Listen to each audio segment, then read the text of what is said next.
Welcome back to Beyond the Hashtag Season 2. If you're new to this podcast, I'm your host, Aidan Gilbert from tik.shop UK. And the purpose of this podcast is to explore the inspiring stories of TikTok shop's trailblazers, the entrepreneurs, innovators, and everyday creators who are making waves and building thriving businesses right here on TikTok shop. Whether you're a small business owner, a side hustler, or someone with a dream waiting to be launched, you're in the right place. We've got an exciting guest and a very dear friend of mine, Dominique from Hair Anatomy here today. Hi, hello. So exciting to have Dom with us today. Thank you. Very excited to be here. So with over 100,000 K in GMV in the last 30 days, 2K products sold on TikTok shop monthly, currently with 62,000 followers and almost 500,000 likes combined. This is such a huge success. Let's dive into it. Thank you. All right. So first of all, I know you very well, and I'm sure a couple of the listeners, if not all of them, will know you. But just for the few, the few newbies in the audience, introduce yourself and your business. Of course, yeah. So my name's Dom. I own a business called Hair Anatomy UK, and we specialise in luxury synthetic wigs that very much look and feel like human hair. We started about 2 years ago on TikTok shop. That's when I first met you, actually, wasn't it? 2 years ago. And it's just really grown from strength to strength. And we really utilise TikTok to leverage our business. Absolutely. So your company mentions a desire to educate customers in an industry often full of confusion. What sparked that mission? Absolutely. So with wigs, it's always been very much a little bit of a wild, wild west because they're not as accessible as they are today. So for me, it's always about, providing educational content, inspiring other wig wearers as well by educating them and letting them know it's quite easy to wear wigs, taking all that sort of, mysteriousness out of wearing wigs. Absolutely. Making it feel more accessible. Absolutely. Yeah. And then how do you define the concept of luxury made accessible when it comes to your synthetic wigs? Yeah, so we work with two main suppliers that actually are market leaders in human hair wigs.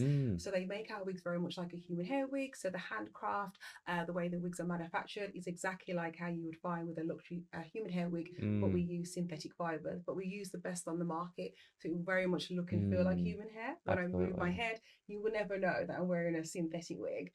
So we make sure the fibers that we use and the craftsmanship is as good as what you find with a human hair wig. Absolutely. Love that. So prior to embracing TikTok shop, what did life look like for you and the brand? Oh, completely different. So my background is in corporate. So I am a corporate girly through and through. I worked in utilities for over 10 years and then more recently in banking. So yeah, I didn't know anything much about TikTok at the time. I didn't really know about business, to be fair. I was sort of trying to scale my career in corporate, but it was actually a personal issue that I went through with hair loss that made me discover wigs initially. So when I was 21, I was diagnosed with alopecia while studying do my degree, and at that time wigs were not accessible at all. If you were getting a wig, you were talking over £1,000 in terms of cost, so it wasn't cost effective. So I went on a bit of a quest to find wigs, human hair wigs, synthetic wigs, and I thought there's got to be other women going through the same situation as me, hair loss or maybe even worse conditions like cancer that can't find a solution to their hair loss. So I worked with a couple of manufacturers. We're just testing samples here and there.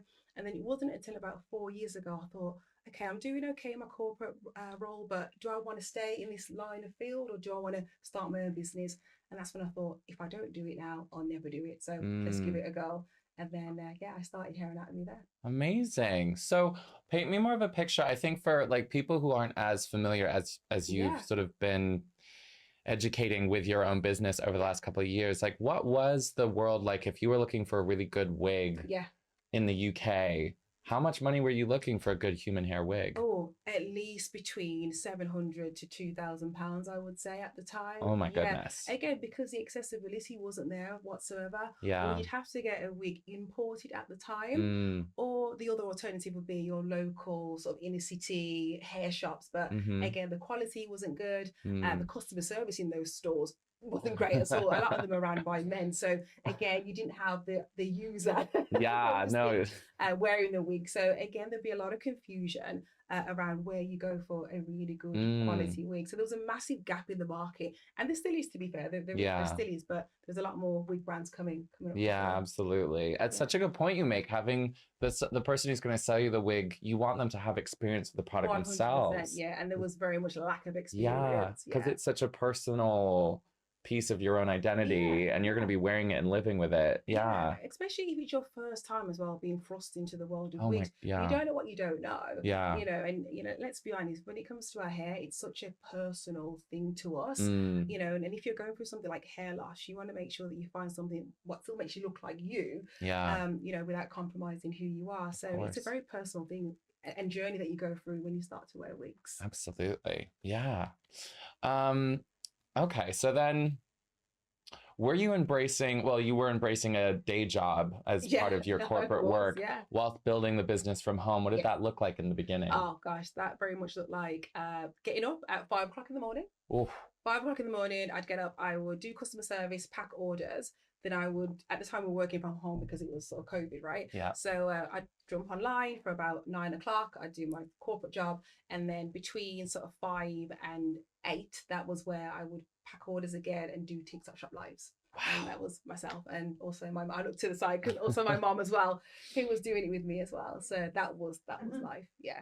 Wow. I do remember that story from back in the day when we were first chatting. Yeah. That is one heck of a hustle there. Yeah. And weekends as well. It was all devoted hands-on to the business. Amazing. Yeah. Wow.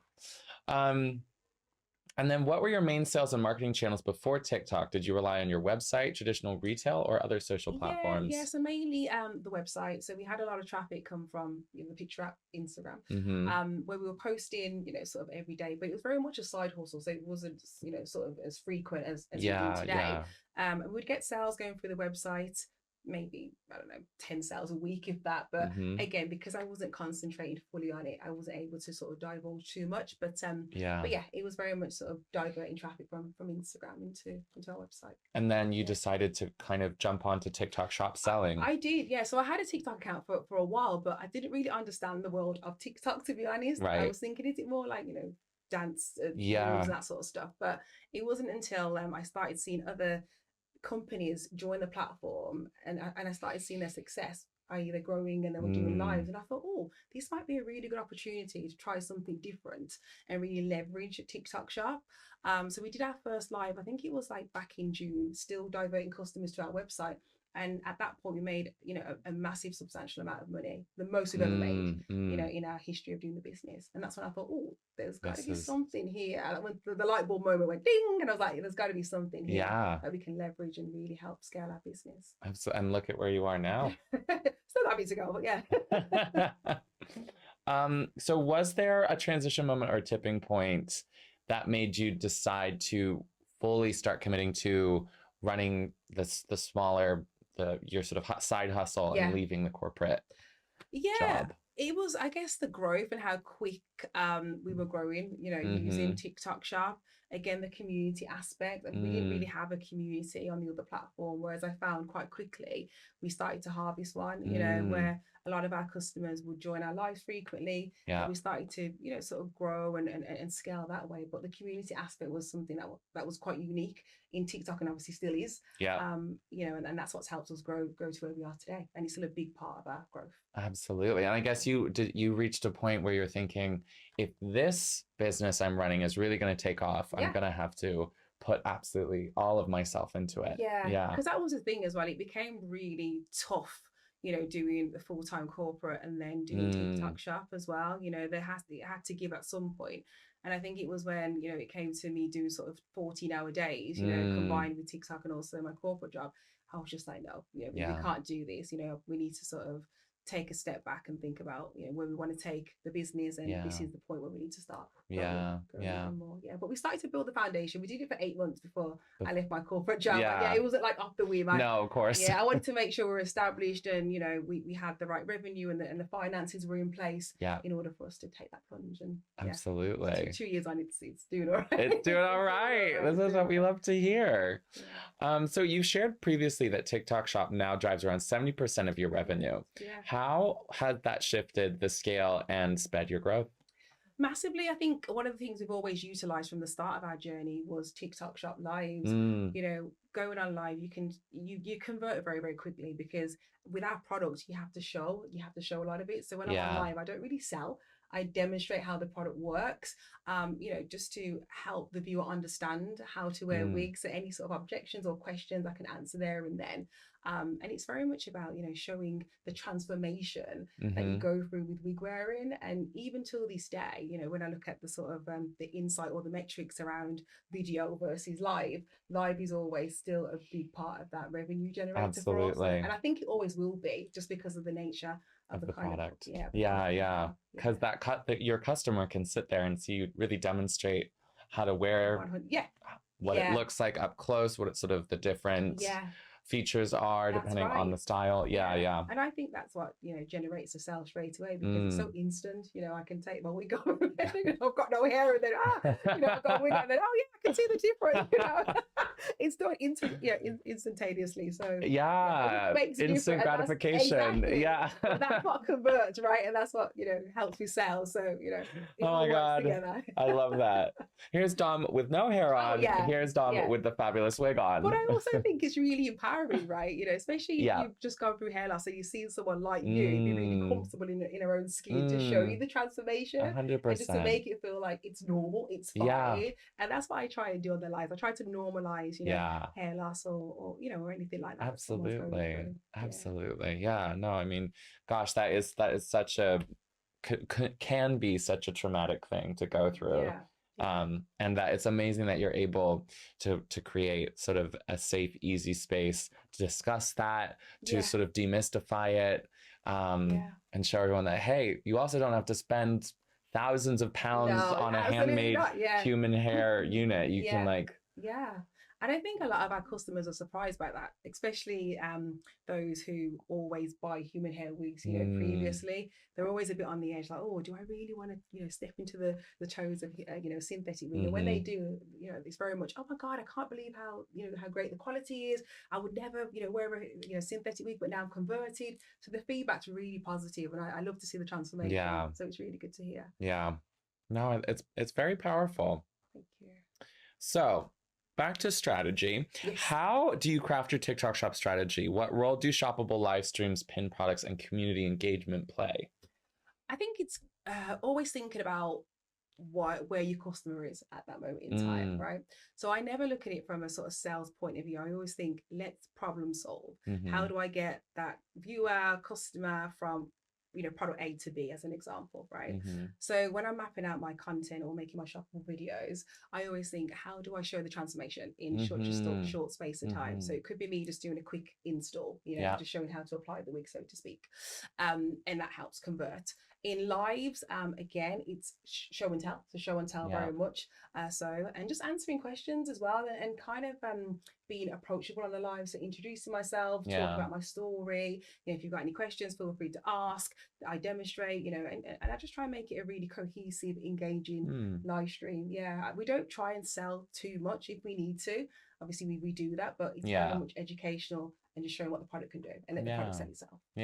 Very nice. It's in that sense, the product does sell itself, doesn't it? It speaks for itself. I mean, there's a couple of things we also do, to drive sales. So we do a couple of competitions, live giveaways, we use the features and the benefits that, come with TikTok Shop. But usually we tend to let the product just do its thing, and that sort of converts really well. Absolutely. So when you're creating your content, like styling demos or unboxings, how do you strike a balance between the educational and the entertaining? I always look at the insight and the metrics to see what's doing well, actually. So Yeah. before I do anything, I always think, okay, what video performed well? So I kind of look down the feed and see the views and the engagement.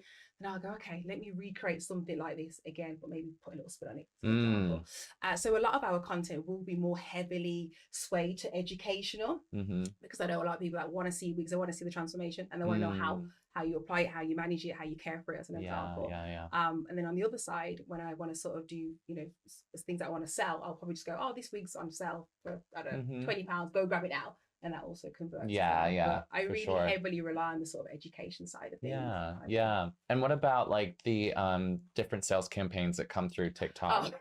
They're always good. Yeah, we do a lot of them, actually. I quite like the Tuesday and Thursday live vouchers. That seems to do really well with our customers. They make the most of the vouchers, to be fair. Nice. And a lot of them will sort of repeat buy and repeat purchase. We've got customers that have 6 of the Zoya, which is the wig I'm wearing right now. They have about 6 or 7, and they make the most of those vouchers. So I think the initiatives that you guys do really helps, again, just convert those customers and get them over the side. Every little helps. Absolutely. In this economy, absolutely. And then have you faced any platform challenges, such as content moderation policies or creative guidelines that maybe were a little bit of a speed bump at the time? I mean, we've been doing this for 2 years, so we've probably faced a lot. A couple of them, to be honest, yeah. I mean, just a few that I could probably think of on my head would be sort of violations around the names of our wigs, as an example. Oh, interesting. So, if you use a certain popular retail name, that'll be flagged up as a violation, although it's a different product, right? Yeah. So we faced a couple of those issues in the past. Just live violations as well, where, when we started live, we didn't know that you couldn't refer to other third-party platforms.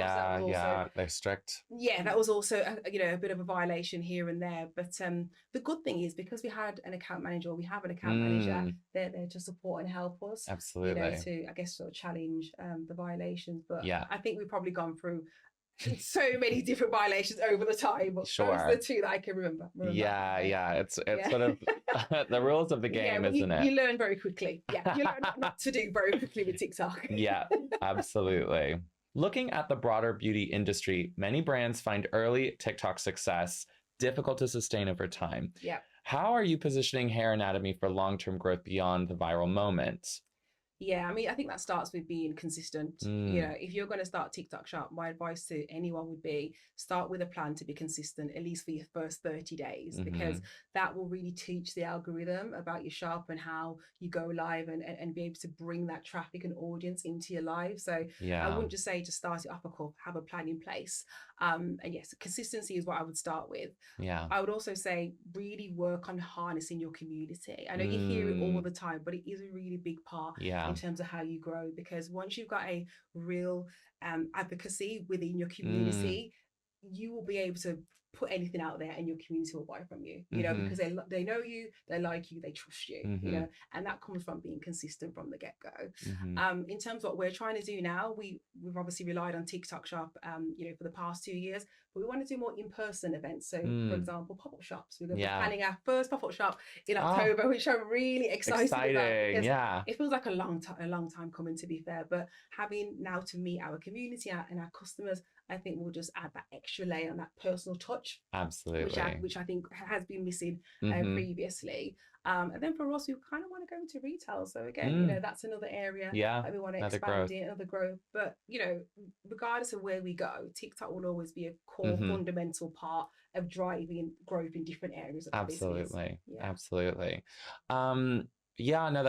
You make a very good point. I think, I can't remember. Did you guys have like a one product that went viral, or was it always sort of a steady growth for you guys? It's always been a bit of a steady growth. More recently, we have gone into more hair care. So we have got a product called Wig Remedy, and it's a detangling spray, and that was very much born from what our customers were asking for. They were saying, "You've got great wigs, but how do I maintain them? How do I manage them?" So we took the insight and we developed a product which took about 8 months, right, from concept to execution. Joe tried that product on every wig type you can think, right? Synthetic, good quality, poor quality, human hair. Before we were ready to sort of market to our community and to to the marketplace. And that product itself has done very, very well. I mean, I think we've sold about 4-ish thousand, Oh, but we wow. haven't marketed it in any way. That's just Yeah, on sort of just organic, in just itself. sort of Yeah. organic, sort of growth and just showing it on a Yeah. live and using it as well. And we from that insight now we want to plan to go into more other hair care products Yeah. like shampoo, conditioners, Yeah. etc. Absolutely. Yeah, but it's been very much a steady growth. And I think that's really helped us be able to adapt and learn how to sort of grow and scale. Yeah, yeah. Which is like that is kind of the real skill of sustaining any business 100%. is maintaining the steady growth. Because one hears stories all the time or sees it happen on TikTok where, usually it's some kind of beauty product that's more in the cosmetic world will go viral for a couple months. Yeah. But it's not always sustainable, that kind of explosion. And if you don't know how to keep everything else ticking over and making money and keeping the business afloat, then you can't rely on this one type of blush or bronzer becoming a huge hit for a month or so. I agree. I think steady growth is always the way forward. Yeah. And it's the learnings that you take from that as well within that period when you are growing and discovering how your product's sort of resonating with your consumer. Yeah. And that's what really helps you to, I guess, plan your next launches, but also to your point, have a steady growth. And we've been able to do that so far, and long may it continue. But absolutely. It's harder year by year, but long may it continue. Absolutely. Yeah. So being selected for TikTok's SEM Council must have been a proud moment. Yeah, it was what does that involvement mean for your brand, and how does being part of that community influence your strategy? Yeah, so being like a small business member of that council has been phenomenal. I think because I've started the business on tok.shop, I guess I'm well versed to give my sort of feedback and my honest opinion on how the platform works, but also as well, I guess, provide insight to the support that a lot of small businesses need. Because out there is very, very tough. There isn't a lot of resource out there, and sometimes you feel like you're by yourself. But I think me being at the table, coming from a background where I've never run a business before, is really, really helpful for someone who's brand new to TikTok, but also brand new to the world of business. And when it comes to policy, a lot of the time, from a small business point of view, you're not heard at all. So us being able to work with TikTok and then hopefully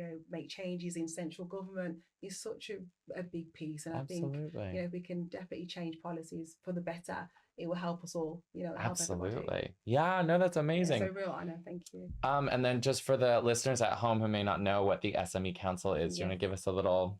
Yeah. So the SME Council it's actually brand new. So it was formed this year by TikTok, and it was very much there to help inform central government about how small businesses work and how we can help or how government can help us do even better.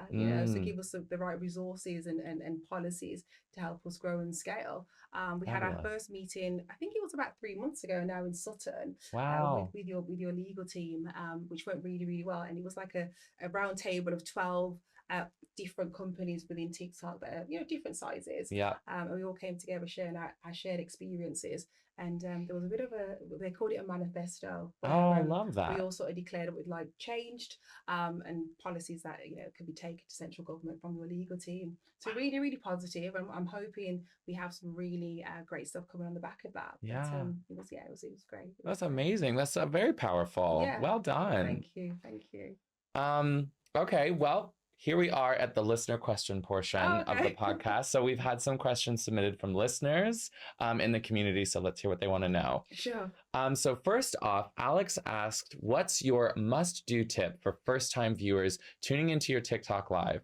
And what's one thing you'd always do during your live to boost sales? I make them feel welcome straight away. I like everyone to feel like they're coming into a physical store. So I would, say, hi, how you doing, Jay? My name's Dom, so introduce myself, get them comfortable. I'd always ask them what they want to see. I'd give a, introduction about me and the brand. And then I would go into show and tell, so show them the product and show them how it can transform you very, very quickly. Perfect. Yeah, simple but effective. Phil asked, how should wig users maintain their wigs to help them last? And is there a wrong way to care for them?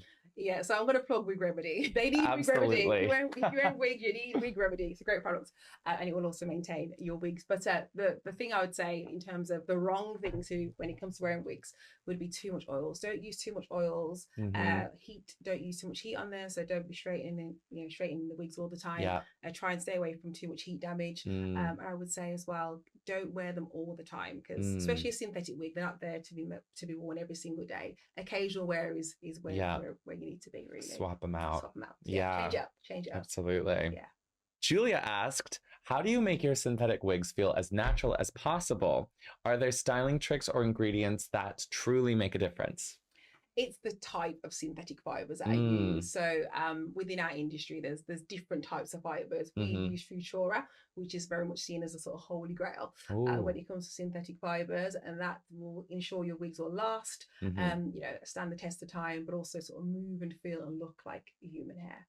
Yeah, so it depends on the type of synthetic fibers that you use. Nice. And then Iman has asked, if TikTok wasn't there tomorrow, what would you lean on most? Shop, website, retail partners, or community? Community. Yeah, I think with your community, it doesn't matter what platform you're on, you can still do well. You can still obviously grow and get sales. I would say website as well. The website, again, that's your front door, is it? That's your front door to your business. So I would definitely utilize your website, and also your email list. If you've got a website, you should be building up your email list in order to be able to market and sell to your customers, so to speak. So if TikTok Shop was to ever go, that's what we rely on. But community would be fundamental. I'd rely on community first. Absolutely. Well, it's like you were saying earlier, that's like the most important thing to kind of maintain and encourage the growth of as soon as you start getting any kind of momentum going on TikTok Shop. Yeah. Community is everything, and what we found is again, community has become our friends. A lot of the women that that buy from us have become real advocates of hair anatomy. I mean, I met a lady 2 weeks ago. She was a part of something else I was doing outside of TikTok. But anyway, I met her, and that was through TikTok Shop, and she had gone through sort of cancer. She bought our products, and since then we've worked alongside her from a TikTok Shop point of view and from an affiliate perspective, and she's become a real friend of hair anatomy and a real advocate. So I really feel like out of the community, real friendships are being born, and I just think that is just such a beautiful thing to happen, and being able to have a brand that can help so many of women in our community is just a really great position to be in, and I just think it's amazing, to be fair. Absolutely. There's some really good things happening from TikTok, and I just feel really privileged to be a part of it, to be honest. 100%. Well, I don't know about you guys, but that is truly one of the more inspiring stories I think we've had here on Beyond the Hashtag. As we look ahead to the future, what's next for your brand? Oh gosh, there's loads. Good. Where do we start? Yeah. I mean, more sort of immediately, I'd say, as I mentioned, the pop-up store. So meeting our customers sort of face to face.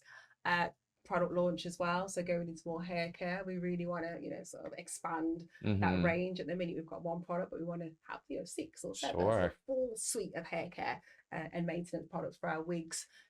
One day, within sort of 2-year plan, would be having a store, having a hair anatomy store, within Birmingham, City Centre. You could come, try the wigs on, interact with it. Come say hi. Really create that in-store experience. My absolute, sort of aspiration and goals for the next sort of 2 years. Amazing. And then 5 years would be franchise it out, I'd say. Yeah, there we go. Yes. Hair anatomy. World domination. In all different cities. And of course, being international as well. Yes. 100%. Amazing. Yeah. All right. And then if you could sum up your TikTok Shop journey with one piece of advice for aspiring beauty brands, what would that be? Oh, one word. Okay. I feel like saying incredible. I'd probably just use the word incredible. And I say that for a number of reasons, from leaving my corporate job to being able to do this full time, meeting, a lot of our community, being able to grow on this platform, and just being able to connect with yourselves, really, and being here and all these opportunities that are coming on the back of TikTok. So I would say, absolutely incredible is what I would say. Stunning. Well, thank you so much, Dom, for sitting down with us. It is truly always a pleasure when I get to see you. This has been such a sweet kind of full circle moment in a way. 2 years, 2 years later, I know. I think nearly to the day, to be fair, because it was summertime, wasn't it? Yeah. Oh my goodness. I know. It's incredible. Incredible. Well, thank you so much. Oh, I always hit this damn light. I need to hit the mic. God. Thank you so much for joining us. I wish you the best. I'm sure much more success to come. And yeah, have a good one. Thank you. Thanks. Thank you. you. See you again. Thank Good you. to see you. Thank you so much. From corporate girl to TikTok shop success, we loved sitting down with Dom from Hair Anatomy as she shared her 2-year journey making luxury hair accessible. Diagnosed with alopecia at university, she turned a personal journey into a thriving brand, creating a safe space to break stigma and educate customers through live streams and demos. With consistency and community, Hair Anatomy has expanded into hair care and shows no signs of slowing down. Join us again next week for another episode of Beyond the Hashtag. And don't forget to follow, like, and share.